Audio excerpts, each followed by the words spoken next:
당신의 마음에 귀 기울입니다. 너와 나의 공감 이야기. 공감복지 라디오. 네, 임주연의 아름다운 동행, 내 마음을 살피고 내 몸을 돌보는 시간, 여러분의 몸과 마음에 꼭 필요한 처방을 내려드리는 공감복지와 함께하는 힐링 처방 시간입니다. 여러분의 마음 건강을 책임져 주시는 분이시죠. 단국대 심리치료학과 임명호 교수님 만나뵙겠습니다. 교수님 안녕하세요. 네, 안녕하세요. 네, 교수님 최근에 1인 가구가 빠르게 늘고 있는데요. 혼자 사는 삶이 외로움과 연결되는 건지부터 좀 짚어주시고요. 심리학에서 말하는 외로움은 단순히 혼자 있는 상태와 어떻게 다른 개념인지도 좀 알고 싶습니다. 네네. 이제 혼자 있는 거를 두 가지로 구분해 볼 수 있는데요. 이제 내가 스스로 결정을 해서 혼자 있는 것은 고독이라고 볼 수 있습니다. 고독은 혼자 있는 것을 내가 스스로 결정을 한 것이고요. 외로움은 조금 다른 것인데요. 외로움도 혼자 있는 것이긴 하지만 내가 원하지 않지만 어떤 이유 때문에 다른 사람들로 고립이 되어져서 혼자 있게 되는, 다른 말로는 소외감이라고 합니다. 말하자면 사람 만나고 싶은데 만날 사람이 없는 상태가 외로움이다, 이렇게 볼 수가 있어요. 또 외로움은 이제 두 가지로 구분해 볼 수가 있는데요. 첫 번째는 정서적 외로움이라고 해서 가족이나 연인 같은 사람이 없는 경우라고 볼 수 있고요. 두 번째는 사회적 외로움이라고 해서 친구나 함께 일하는 동료가 없는 상태입니다. 네. 그렇다면은 1인 가구가 느끼는 외로움은 다인 가구와 어떤 점에서 다르게 나타날까요? 네, 인간은 아주 뿌리가 깊은 사회적 동물입니다.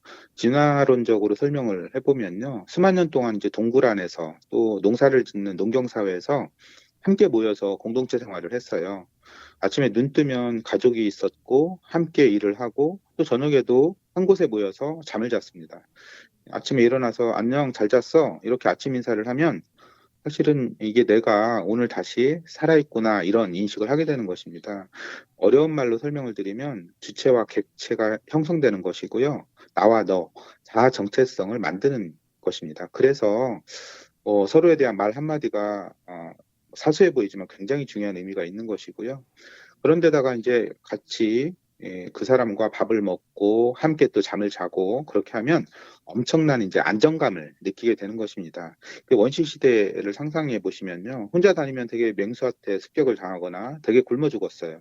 그래서 1인 가구, 혼자서 산다는 거는 이 심리적인 불안 때문에 사실 다인 가구에 비해서 10배쯤 어려운 삶을 살고 있는 것이다, 이렇게 볼 수가 있습니다. 물론 이제 다인 가구에서도 외로움을 느낄 수는 있어요. 예를 들면 가족들이 학대하거나 방임하는 경우에는 아이들이 소외감이나 외로움을 느끼게 되는 경우가 있죠. 네. 최근에는 인제 SNS를 우리가 많이 하잖아요. 이 네. SNS나 메신저처럼 항상 연결된 사회임에도 불구하고 외롭다고 느끼는 분들이 참 많으신 것 같거든요. 네. 이런 디지털 환경은 외로움을 줄이고 있을까요? 아니면 오히려 키우고 있는 것일까요? 당연히 SNS나 메신저가 분명히 외로움을 줄일 수 있는 장점이 있습니다. 그렇지만 반대로 이렇게 계속 비교를 하기 때문에 단점도 좀 큰데요. 일반적으로는 장점이 크다라고 보는데요. 그렇지만 내가 마음도 여리고 순하고 또 이제 회복 탄력성이 좀 약하다, 이런 경우에는 SNS를 사용을 하면 장점보다는 단점이 훨씬 큽니다. 계속 다른 사람과 비교를 하면서 상처나 트라우마를 더 많이 받게 되고요. 요즘에는 이제 학교 폭력도 SNS 시작하는 경우가 정말 많습니다. 이제 딱 비교당하기가 좋은 것이죠. 먼저 이제 부모님들께서 우리 아이가 좀 외로움을 느끼는데 마음도 여리고 순하고 또 어려움을 극복하려고 하는 의지가 좀 약한 편이라고 하면 우리 부모님들께서 항상 SNS를 좀 같이 관찰을 하시는 게 좋고요. 또 경계심을 가지고 조심해서 다루시는 게 좋습니다. 네. 교수님 말씀에 정말 많이 공감을 하게 되는데요. 외로움이 개인의 성격이나 마음의 문제로만 여겨지는 시기와는 달리 요즘은 사회 구조적인 문제로 바라봐야 한다는 목소리도 큰데요. 교수님은 어떻게 보시는지요? 예, 당연히 외로움을 개인의 문제로만 보면 안 됩니다. 사회적인 어려움 때문에 외로움이 많이 늘어났기 때문인데요. 경제적인 어려움, 또 지나친 경쟁, 1인 가구의 증가, 이런 게 외로움을 부추기고 있습니다. 또 코로나 이후에 외로움이 급증했습니다. 오프라인 없이 온라인 위주로 일을 하게 되면 외로움이 커질 수밖에 없는데요. 실제로 최근에 중년이나 노인의 자살에서 외로움이 위험 요인으로 급증했습니다. 당연히 외로움은 개인의 문제가 아니라 사회적 문제로 봐야 합니다. 네. 그렇다면은 외로움이 길어질 경우에는 어떤 문제들로 이어질 수 있을까요? 우선 심리적으로 보면 자존감이 많이 떨어집니다. 아웃사이더라고 하죠. 아싸. 내가 아웃사이더라고 이제 느끼기 때문에 내가 정말 쓸모없는 사람처럼 느껴지고요. 이게 더 커지면 이제 피해의식처럼 돼서 다른 사람들이 모두 나를 싫어하거나 무시하는 것처럼 느껴집니다. 이렇게 되면 점점 더 세상으로 나오기가 힘들어지는데요. 동굴처럼 집 안에만 있게 되고요. 더 심해지면 아예 집에 방 안에서 나오지도 않게 됩니다. 이 음. 정도가 되면 뭐 우울증이나 무기력증도 오고요. 심지어는 자살 사고도 나타나게 됩니다. 네. 또 이제 신체적인 의학적인 그 문제들도 생기게 되는데요. 외로움이 지속이 되면 면역 반응도 떨어집니다. 그리고 또 염증 반응도 늘어나게 돼서 이런 심혈관 질환이나 당뇨나 암의 발병률도 높인다라고 보고가 되고 있어요. 또 최근에는 치매 발병률도 50% 가까이 높일 수 있다라는 이런 결과도 있습니다. 외로움이 만병의 근원이다 이렇게 봐야죠. 네. 외로움이 길어질 경우에는 굉장히 위험한 일들이 많이 벌어지는군요. 네. 그렇다면은 외로움이 위험 신호로 이어지게 되는 어떤 기준이 있다면 어떤 게 있을까요? 네, 몇 가지 좀 말씀드릴 수 있겠는데요. 이제 외로움이 그냥 누구나 다 있을 수 있다 이렇게 생각을 하시지만 외로움이 지속될 때 이유 없는 통증이나 신체 증상이 나타날 수가 있어요. 네. 이렇게 신체 증상이 나타나면 위험하다, 외로움이 심각한 상태로 진행되었다 이렇게 판단할 수 있습니다. 두 번째는 과각성인데요. 이게 이제 전화벨 소리나 물소리 같이 작은 이런 자극에도 깜짝깜짝 놀라는 증상입니다.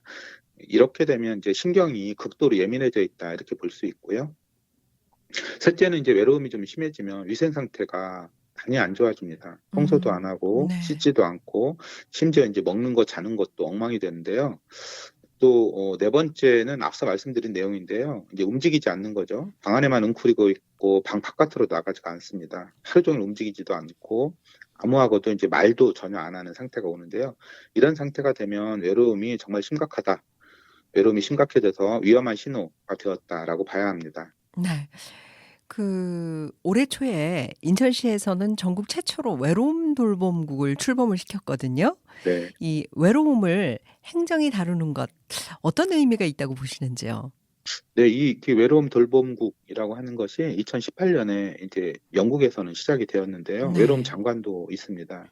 그 외로움에 대해서 사회가 적극적으로 관심을 가지고 지원을 하는 거는 아주 좋은 정책이라고 생각합니다. 외로움이 가장 큰 요인이 1인 가구이기 때문에 이게 이제 지역 사회에서 지역 안전망을 구축을 해서 네트워크를 만들어주는 게 외로움에 실질적으로 도움이 되고요. 또 외로운 1인 가구에는 또래 상담이나 전문가 상담뿐만 아니라 경제적인 지원이나 일자리 마련 이런 것들이 필요하기 때문에 사회가 앞장서서 지원하는 것이 꼭 필요합니다. 네. 스스로 외로움을 관리하고 예방하기 위해서 꼭 필요한 마음가짐이나 연습이 있다면 어떤 게 있을까요? 네, 그 가장 먼저 말씀드리고 싶은 거는 나 자신에 대해서 자주 위로를 좀 해 주셨으면 해요. 저도 이제 저한테 중얼거리듯이 위로를 많이 하거든요. "영호야, 오늘 하루 어땠어? 많이 힘들었지? 오늘 좀 특별한 음식을 먹어볼까? 또 뭐 이거 먹고 우리 내일은 좀 더 힘내자." 이렇게 좀 평범한 위로를 하는 것인데요. 별거 아닌 것 같지만 이게 인지행동 치료에서는 아주 핵심적인 기법이기도 하고요. 또 매일매일 그런 내용들을 좀 일기장에 써보시면 도움이 됩니다. 또 외로움을 극복하는 데 이런 도움이 되는 것 중에 두 번째는 반려동물이나 식물을 좀 키우는 게 도움이 되는데요. 누구를 좀 돌본다라는 것이 오히려 자신에게는 자존감이나 자신감을 얻게 되는 경우가 많습니다. 네. 이제 반려동물이 좀 관리하기가 좀 힘들다 그러시면 우리 이제 공감복지 라디오처럼 사람 목소리가 들리는 방송 또 이제 그런 음악을 항시 좀 켜두는 것이 더 좋습니다. 그렇군요. 네. 예, 셋째는 또 이제 자신감이 좀 회복이 되면 뭐 운동이나 산책을 좀 시작하시면 좋겠습니다. 그러니까 운동이나 산책이라고 하는 것이 우리가 이제 마음이라는 게 이제 신체랑 밀접하게 연결이 되어져 있어서 마음이 힘들 때 신체적인 운동을 하면 마음도 신기하게 저절로 안정이 좀 되거든요. 뇌에서 마음을 담당하는 영역하고 또 운동을 담당하는 영역하고 바로 연결이 좀 되어져 있습니다. 위로나 뭐 반려동물 키우기, 운동 이런 것들이 이제 다 가능하게 되시면 이제는 가까운 가족부터 규칙적으로 가벼운 인사를 좀 해보시는 게 좋겠고요. 앞서 말씀드렸던 것처럼 다른 사람에게 말을 하기 시작을 하면 이제부터는 내가 다른 사람들과 내가 연결이 되는 것이기 때문에 매우 중요합니다. 예전에 제가 이제 외래에서 외로움이 많았던 아이를 좀 진료한 적이 있었는데요. 네. 그때 항상 제가 그 아이를 만나면 프로야구 얘기로 한 5분, 10분 이상 대화를 했던 것 같아요. 이제 그 음. 아이가 저랑 같은 팀을 좋아했었는데, 뭐, 이제 감독이 굉장히 맛동산 과자를 좀 좋아한다, 이런 네. 이야기. 또 어떤 야구 선수가 미국에서 돌아와서 다시 그 팀으로 돌아왔다, 이런 이야기. 또 뭐, 홈런을 잘 치는 타자 이야기. 이런 뭐, 별거 아닌 이야기였지만 그 친구는 전문가인 이제 저랑 대화가 잘 통하니까 엄청 자신감을 갖게 되었던 것 같고요. 아마도 이제 시청자분들께서도 자녀가 외로움이 좀 많으면 부모님들이 아이들이랑 같이 야구든 축구든 좀 취미 활동을 좀 공유를 하시면 외로움을 극복하는 데 도움이 많이 됩니다. 운동도 하고 또 이야기도 많이 할 수 있고요. 또 이런 이제 운동을 같이 하게 되면 아이랑 운동을 같이 하게 되면 한 가지 팁을 꼭 말씀드려야 되는데 아이랑 운동할 때는 너무 이기시려고 해도 안 되고요. 또 많이 져주셔도 안 됩니다. 네. 그러니까 운동해도 이기려고 하면 안 되고 져주면은 안 된다는 거잖아요. 그렇죠. 꼭 네. 그런 그러니까 부모님들이 계세요. 네. 그러니까 예. 예. 적당한 그렇죠. 승률을 네. 좀 약간 조작을 하셔야 네네. 합니다. 네네. 마지막으로 지금 이 순간에도 외로움을 느끼는 분들에게 우리 교수님께서 한 말씀 남겨 주신다면 어떤 말씀이 있을까요?